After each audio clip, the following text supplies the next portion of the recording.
I want to thank Dr. Salim and ISESCO for allowing me to speak about our Holy Prophet Muhammad Sallallahu Alaihi Wasallam, the greatest human who stepped on this earth.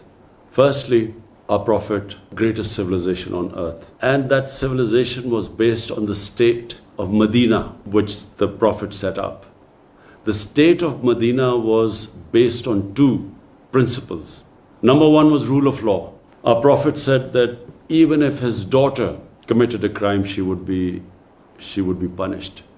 And secondly, he said that many nations before you have been destroyed, who had one law for the powerful and the rich, and one for the weak and the poor. In other words, nations which did not have rule of law, who had the law of the jungle, might is right, were sooner or later destroyed. And great nations always were based upon justice.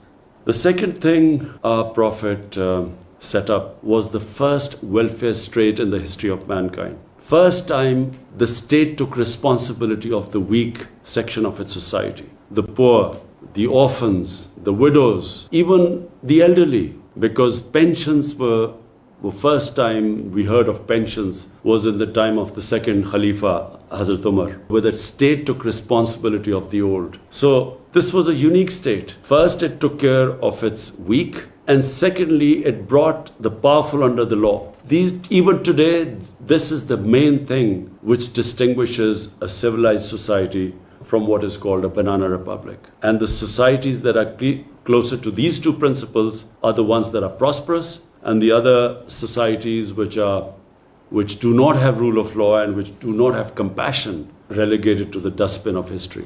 We have seen the latest rising power, China. The Chinese took out over 700 million people in 30 years. They took them out of poverty.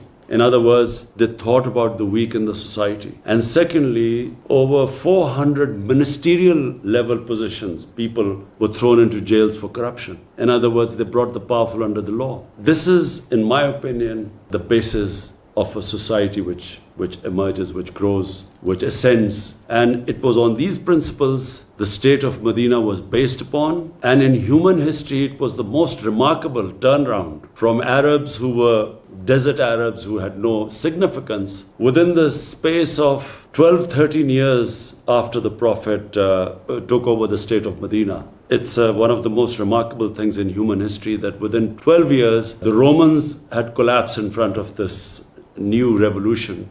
And in another year, the other superpower, the Persians, had collapsed under this new ideology. And it became the greatest civilization because under the rule of law, it liberated human beings. There was meritocracy. There was compassion. They led the world in science. For hundreds of years, they had the best scientists, the best thinkers. And that was because of the foundation laid in the state of Medina.